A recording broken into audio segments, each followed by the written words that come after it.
Hey guys, my name is Elijah and in this tutorial I will show you how to add assignees in ClickUp. So first go over to the project that you want to add assignees in.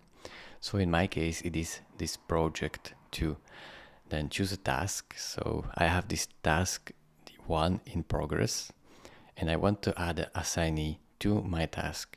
So what I would do is go right here where it says assignee and click on this plus button and then type here email of the person or choose from people that are show up here, or you can just invite people via email.